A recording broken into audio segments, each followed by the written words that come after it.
talk about low thermal conductive metal chalcogenides, and this is the very important part of my talk, low thermal conductivity for thermoelectric energy conversion. So as this audience is general, so I'll talk first a brief introduction of this thermoelectric energy conversion, and then last part of the talk I'll give the examples where in our lab we have generated new compounds based on the focus of low thermal conductivity. So thermoelectric effect is well known for decades, and it is divided in basically two effects.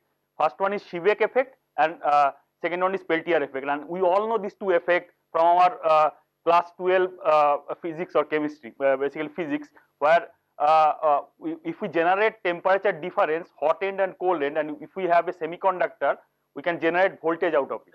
This is called Seebeck effect.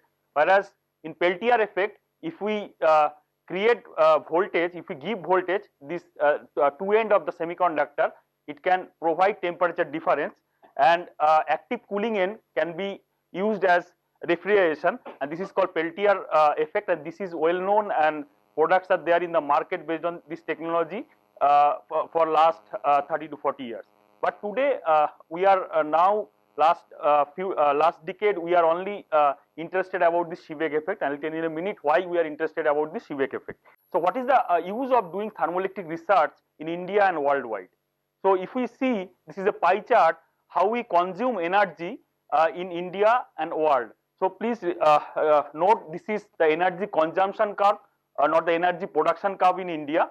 So we consume energy in terms of coal, which generates the electricity, where petroleum and natural gas runs the transportation or industrial sector. But after the use of this energy in terms of combustion of coal or basically transportation or combustion of petroleum and natural gas, 65 to 70% utilize energy waste as heat. So can we capture that some amount of heat and convert back to the electricity? So that is the motivation of our work. So can we convert this heat to electricity, and thermoelectric materials come into this picture, so that hot end can be the waste heat end in this Seebeck effect, and cold end or can be near room temperature or lower temperature than that. So that is the motivation, and we develop this solid state inorganic compound which can efficiently generate the voltage out of this. So what are the uses?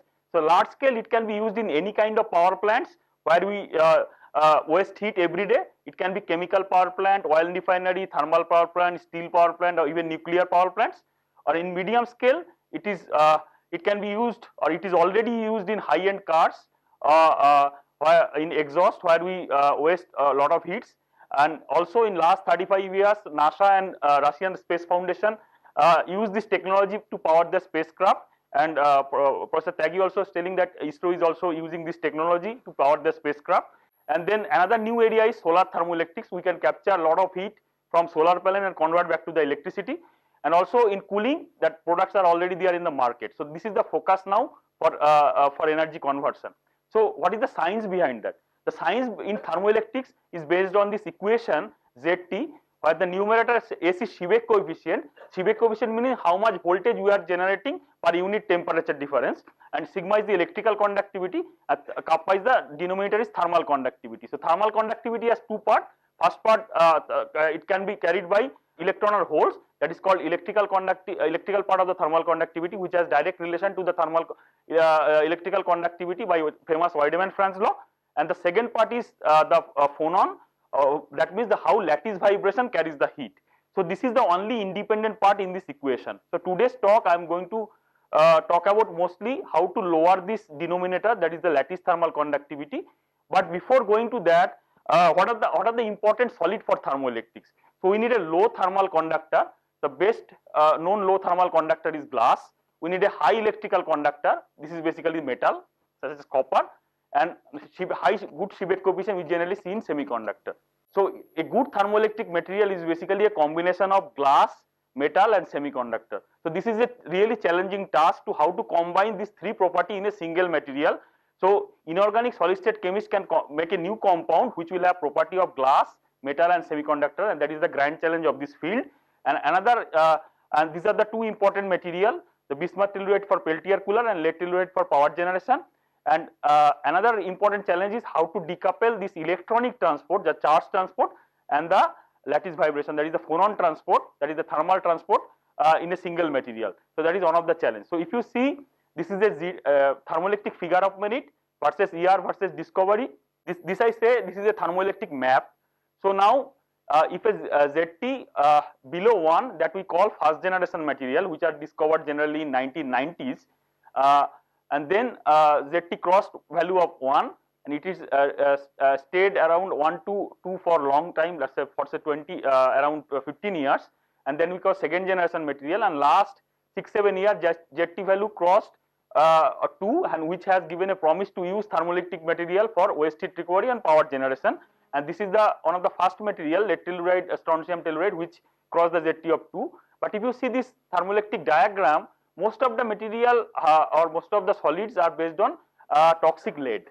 So this is the another great grand challenge in this field, how to create high efficient material which are lead free. Okay, so so this is a lattice thermal conductivity, phonon part of the thermal conductivity plot for famous material lead telluride. When we do solid solutions such as lead tin telluride or lead telluride selenide, the thermal conductivity decreases. That is well known for last 40 years or 45 years, because this solid solution creates point defect which scatters the phonon. And then in 2004, this class of compound discovered which shows ultra low thermal conductivity, that is basically glass like thermal conductivity. So what are those? So if we see the microscopy image, these are basically solid of lead telluride which are having the nanoprecipitate embedded in the matrix. So this is not a simple nanoparticle in solution. These nanoparticles are embedded in the solid matrix, and these nanoparticles are having the same size of mean free path of the heat carrying phonon. So if this heat carrying phonon can be scattered by this nanostructure and decreases the lattice thermal conductivity heavily, and this field given the birth of nanostructure birth thermoelectrics in 2004. And based on that, people have developed material which shows a record high ZT in lead telluride system, which is the first time third generation material.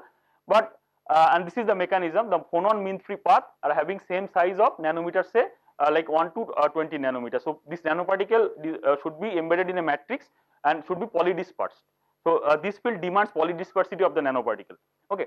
So now question is that these nanoparticles embedded in a matrix are very good for scattering phonons. So at the same time, it scatters electron or holes. So we compromise with the electrical mobility. So we compromise of the numerator of the ZT. So can we avoid these nanoparticles in this matrix and then have low thermal conductivity? So we don't want to put a foreign nanostructure in the matrix. So in JNCSR Bangalore, we try to think in this way. So how to stop forming this nanoprecipitate in the matrix? So in order to stop the formation of this nanoprecipitate, we have to know how this nanoprecipitate forms. So this nanoprecipitate forms by a simple thermodynamic equation where always this delta H compound formation, the nanoprecipitate is basically a compound of AB. So dominates over entropy of mixing. So always this enthalpy dominates over entropy and form these nanoprecipitates. So if we don't want nanoprecipitate, we have to make a system where entropy of mixing dominates, right? So how we can make this system? For pseudo binary systems like lead telluride, lead selenide, germanium telluride, germanium selenide, or lead telluride, lead sulfide, always enthalpy of compound formation dominates and nanoprecipitate forms. So we thought we can develop a pseudo ternary system such as it is a lead free system, germanium telluride, germanium selenide, germanium sulfide, where we expect lot of high entropy, and so we created a platform where entropy and enthalpy competes, and it forms extensive solid solution and forms extensive point defects which will scatter the phonon and give rise to very low thermal conductivity. So that is our first approach. And second, we basically, I am not going to much technicality. We will dope antimony, and with germanium telluride has basically lot of germanium vacancy. So germanium telluride, germanium is 2+. If we can dope something is +3, so it will counter dope the electron and decrease the basically the carrier concentration give rise to good Seebeck coefficient. So that is the idea. So we showed that by doing this pseudo ternary system, we could go up to 10 mole% of the solid solution without having any nanostructures. That is amazing in this system. But after that, it precipitates like a big micro precipitate of 20 microns.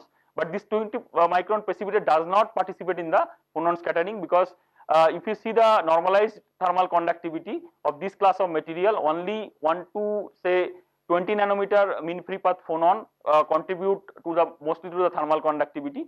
So that big precipitate actually does not contribute to the nano precipitate phonon scattering. So and then this is the thermal conductivity versus temperature plot, and this is the phonon part of the thermal conductivity. So without doing any nano precipitate, which was known for long time now, but by playing with entropy of the system, which actually dominates over enthalpy, we could able to see basically ultra low thermal conductivity, and this shows the electrical transport plot. So this is very busy plot. But the main thing is that when you dope antimony, the carrier concentration decreases because of the counter doping of electron, which scales the Seebeck coefficient. The main result of this study is that the ultra low thermal conductivity is obtained in the ternary pseudo ternary system, which is entropy driven, whereas the binary systems like germanium telluride, germanium sulfide, or germanium telluride, germanium selenides, the thermal conductivity is slightly higher, and those systems are nanostructure. So here the solid solution dominates the basically over nanostructure, and we could able to get a ZT of 2.1. This is lead free, one of the first kind polycrystal third generation material, and we have cycled and get a very high stability of this material. So now you can ask me question like, okay, so if when you have a nanostructure, grain boundary, or solid solution point defects, all can scatter the electron or holes. So we always compromise with the basically the mobility of the system. So can we synthesize a new compound which intrinsically show low lattice thermal conductivity? We will not add any foreign doping, or any we will not create any grain boundary, or will not create any nanostructure in it, but compound will show intrinsically low lattice thermal conductivity. To do that, we have to play with the chemistry, we have to play with the bonding of the material. So how we can do that? So we discovered the material called thallium indium telluride. We have not done anything. We have not done any doping or point defect or nanostructuring. It shows ultra low thermal conductivity, and it is to the theoretical limit. And this compound shows ultra low thermal conductivity even compared to champion material lead telluride and other zintel compound. This is a zintel type compound. So why this compound shows ultra low thermal conductivity? So in order to understand, we have to understand the chemical bonding in this material. That is very important. So so thallium indium telluride, tellurium is 2 minus, thallium is +1, and indium is +3.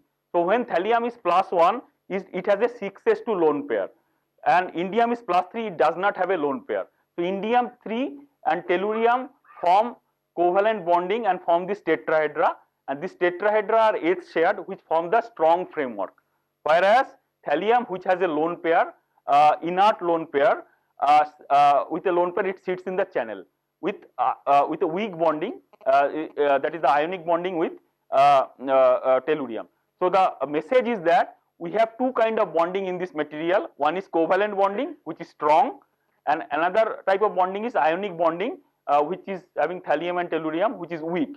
So basically we have intrinsic bonding hierarchy. By chemistry, we have created intrinsic bonding hierarchy in the material. So we have strong bonding and weak bonding, and we understood from the crystallography of this material.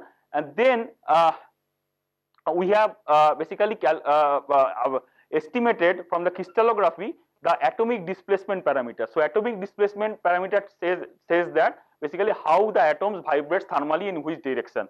If you see the atomic displacement parameter, this is normal for indium and tellurium, whereas thallium, which forms the weak bond, which has a lone pair, vibrates more in the z direction. U33 means z direction, the value is like enormously high. So that means we predict from here that thallium actually rattles in the channel, vibrates in the channel perpendicular to this slide. Thallium rattles and gives rise to optical phonon modes, and those optical phonon modes actually scatter the acoustic phonon modes and give rise to ultra low thermal conductivity. So now again you can ask me question like this is all prediction. Can we prove by experiment? Can we find out by experiment? Then the actually thallium rattles in the channel. Actually we did it, and before that Umesh Wagmar has calculated. His group calculated the valence charge density as well as electron localization function, which shows indium forms a nice covalent bonding where thallium sits with a spherical lone pair. So these spherical lone pairs are well known in ferroelectrics because spherical lone pairs are generally strained, which actually destabilize the structure, and which is known in ferroelectrics such as bismuth manganetes. So that's why this thallium actually one of the driving force for thallium rattling is this 6s2 lone pair. That is the inert lone pair effect we are saying here. And this, if you see that this is the experimental atomic displacement parameter obtained from crystallography, and that is elongated in the z direction. That means thallium is actually vibrating in this channel. And this is the thallium resides in a flat potential well. So thallium has weak bonding, so it is easily can rattle and gives rise to ultra low thermal conductivity. Whereas indium and tellurium sits in a strong potential well. So it actually shows the covalent bonding characteristic. So thallium is basically a intrinsic rattler in a system that predicted from the DFT calculation. But what is the experiment to prove it? So we have done low temperature heat capacity measurement from 2 to 30 Kelvin. This low temperature heat capacity cannot be fitted by simple Debye model. So that is very interesting. So we have to have 3 Einstein modes to fit this heat capacity. So what Einstein assumed, each atom has a single rattler in Debye lattice. So we have to assume this model, and that actually fits this heat capacity. And Cp by T cube versus T shows this hump. This is generally observed in disordered glasses. So that is like a boson-like hump. So that actually quantifies the excess optical phonon density, which actually gives rise to the scattering to the acoustic phonon. So then this is again a fitting dependent experiment. So can we see directly this rattler modes?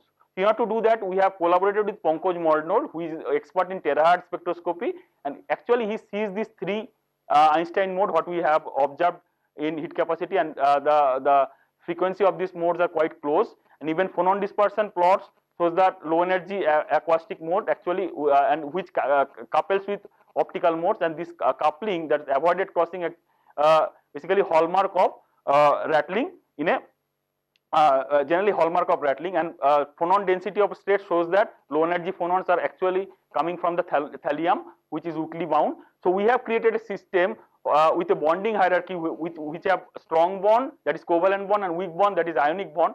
So basically the strong bond characteristic of this compound takes care of the electronic transport, whereas the weak bonding, which has thallium and due to the lone pair, takes care of the phonon transport. So we can actually decouple the electronic transport and phonon transport in a single material by designing the different type of chemical bonding, creating bonding hierarchy in a single material. So the last example I'll show based on silver copper telluride, which is also we discovered this year.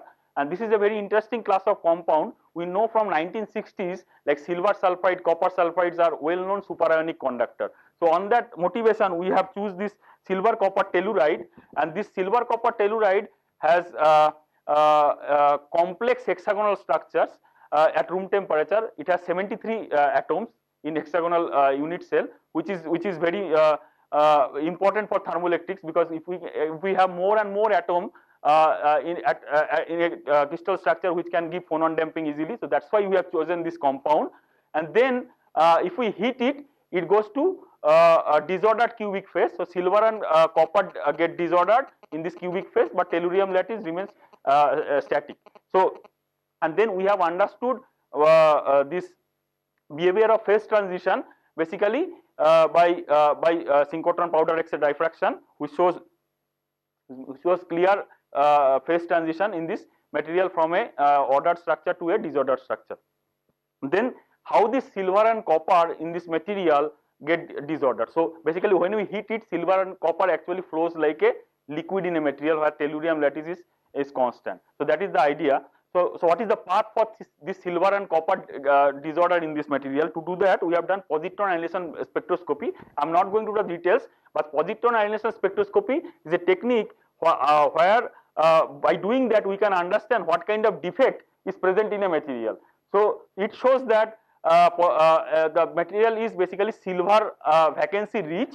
So this silver vacancy actually create path for this silver and copper disorder at high temperature. So we have understood the mechanism, and then we have measured the thermal conductivity without doing any nanostructuring, again without doing any point defect. This compound shows ultra low thermal conductivity, which is really low, 0.25 watt per meter Kelvin.